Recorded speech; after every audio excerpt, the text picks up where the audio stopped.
எதுக்காக நம்ம அதிகாலையிலே எழுந்திருக்கணும்னு ஏன் சொல்கிறாங்க?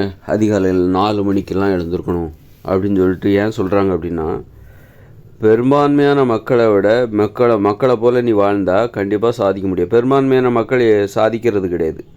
அவங்களால சாதிக்கணுங்கிற ஆசை அப்படி ஒரு எண்ணமே இல்லாமல் பெரும்பான்மையான மக்கள் வாழ்ந்துட்டுருப்பாங்க. உழைக்கணும், சாப்பிட்ணும், தூங்கணும். பெரும்பான்மை மக்கள் ஒரே மாதிரி சாதிக்கணும் அப்படிங்கிற எண்ணத்தோடலாம் இருக்க மாட்டாங்க. அப்போது சாதனை என்பது வித்தியாசமானது. சாதிக்கிற ஒரு வாழ்க்கை என்பது, ஒரு லட்சியவாதியாக வாழ்வது என்பது வித்தியாசமான வாழ்க்கை.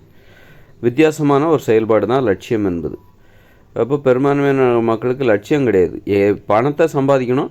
அது எந்த தொழிலாக இருந்தாலும் ஏதாவது ஒரு வழியில் சம்பாதிப்பாங்க. இந்த தொழில் தான் செய்யணும், இதில் தான் அப்படி கிடையாது. பணம் எங்கே கிடைக்குதோ அந்த தொழிலுக்கு அவங்க போயிட்டே இருப்பாங்க.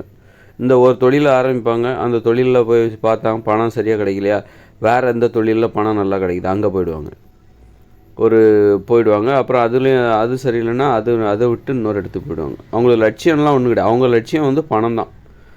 பெரும்பான்மையான மக்கள் இருக்காங்களா, அவங்களுக்கு லட்சியம் என்னென்னா பணம் எது கிடைக்குதோ அது பணம் எந்த படிப்பு நல்ல வருமானத்தை தருமோ அந்த படிப்பை போய் படிப்பாங்க. எந்த தொழில் அவங்க படித்த படிப்புக்கும் செய்கிற தொழிலுக்கும் கூட சம்மந்தம் இல்லாமல் போயிடும்.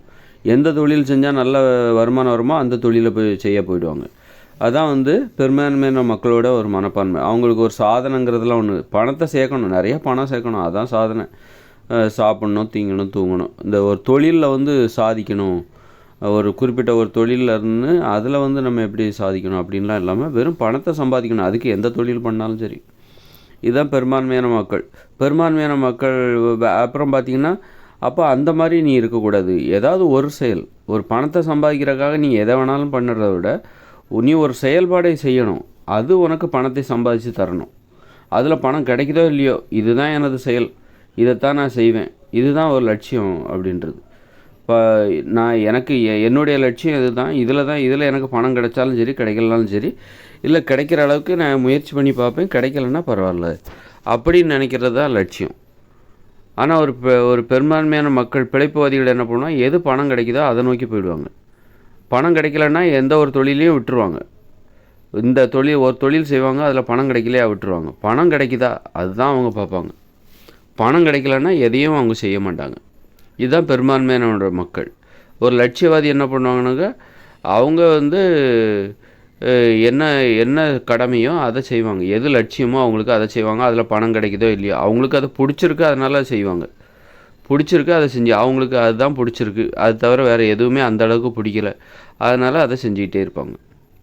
இப்போ நான் இப்படி பேசுகிறேன், எனக்கு இதில் பணம் கிடைக்குதோ இல்லையோ, ஆனால் இது என்னுடைய லட்சியம், இதுக்காக நான் எதை வேணாலும் இழப்பேனே தவிர இதில் எனக்கு நிறைய பணம் கிடைக்குங்கிறதுக்காகலாம் நான் இதை பேசிகிட்டு இருக்கல. இதுதான் என்னுடைய வாழ்நாள் கடமை, இதுதான் என்னுடைய லட்சியம். அதனால் நான் இதை என்னால் முடிஞ்ச வரைக்கும் நான் இதைத்தான் நான் செய்வேன். இதை மட்டும்தான் நான் ஒரு லட்சியமாக நினச்சி செய்வேனே தவிர, இதை தவிர வேறு எதையும் நான் லட்சியமாகவே நினைக்க மாட்டேன். கோடி ரூபா, இதை விட பல மடங்கு கோடி ரூபா பணம் எனக்கு கிடைச்சாலும் சரி, நான் அதை லட்சியமாகலாம் ஏற்றுக்க மாட்டேன். இதுதான் என்னுடைய லட்சியம், இதில் எனக்கு வருமானமே இல்லைனாலும் இதை தான் நான் லட்சியமாக நினைப்பேன். இதுதான் லட்சியவாதியோட சிந்தனை. ஒரு லட்சியங்கிறது இப்படிப்பட்டதாக தான் இருக்க முடியும்.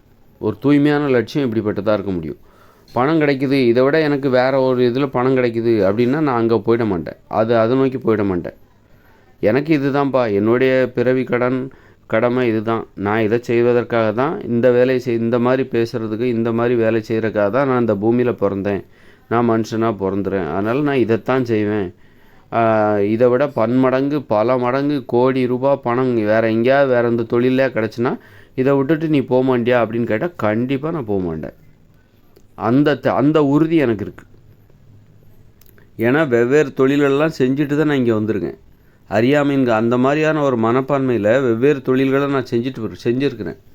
பணம் தான் முக்கியம்னு சொல்லிவிட்டு நான் வெவ்வேறு தொழில்களை செஞ்சுட்டு தான் கடைசியில் எதுலேயுமே எனக்கு திருப்தி வரல. எதுலேயுமே ஏமாற்றம் தான் மிஞ்சுது. ஆனால் கொஞ்சம் பணம் கூட சம்பாதிச்சிருந்தான், ஆனால் அதெல்லாம் எனக்கு திருப்தியை தரல. ஆனால் கடைசியில் பார்த்தா இந்த வேலையில் எனக்கு வருமானமே இல்லைனாலும் இந்த மாதிரி பேசுகிறது, இந்த மாதிரி என்னுடைய சிந்தனை, இது எப்போவுமே என் கூட இருந்த சிந்தனை தான். அதுக்கு தான் நான் இப்போ முழுமையாக அதற்கு ஒரு வடிவம் கொடுத்து அதுக்கு உயிர் கொடுத்து நான் பேசிக்கிட்டு இருக்கேன். அப்போ இதுதான் என்னுடைய லட்சியம். இதை எதுக்காக நான் செய்கிறேன், இதில் எனக்கு வருமானம் வரும்னு சொல்லிட்டு நான் எதிர்பார்க்கல. ஆனால் இதுதான் என்னுடைய கடமை, இதுதான் என்னுடைய வாழ்நாள் கடமை. இதை நான் செய்யலைன்னா என் வாழ்க்கை அர்த்தம் இல்லாமல் போயிடும். இதை தவிர்த்து விட்டு நான் எவ்வளோ தான் பணம் சம்பாதிச்சாலும், வேறு ஒரு தொழில் செஞ்சு எவ்வளோ தான் பணம் சம்பாதிச்சாலும், அது ஒரு அர்த்தமில்லாத, ஒரு திருப்தி தராத ஒரு செயலாகத்தான் இருக்கும். ஒரு வாழ்க்கையாகத்தான் அது கண்டிப்பாக இருக்கும்.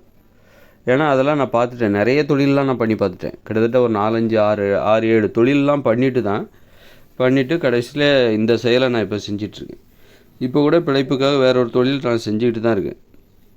ஏன்னா வருமானமும் வேணும் தானே. இதில் எனக்கு இப்போல்லாம் வருமானம் எதுவும் சுத்தமாக கிடையாது. அப்போ வருமானமும் எனக்கு வேணும்ல சாப்பாட்டுக்கும். அப்போ அதுக்காக நான் வேற ஒரு தொழில் செஞ்சுட்டு தான் இருக்கேன். வேற ஒரு தொழிலை செஞ்சுக்கிட்டே இதை செஞ்சிகிட்ருக்கேன். அப்போ ஒரு பிழைப்புவாதியோ, பெரும்பான்மையான மக்களுடைய மனப்பான்மையோ, ஒரு லட்சியவாதியோட மனப்பான்மையோ எப்படி முரண்படுகிறது பாருங்கள். நேர் எதிராக ரொம்பவும் முரண்படும். அதான் லட்சியவாதினா யார், பிழைப்புவாதினா யார் அப்படின்னு நம்ம தெரிஞ்சுக்கணும்.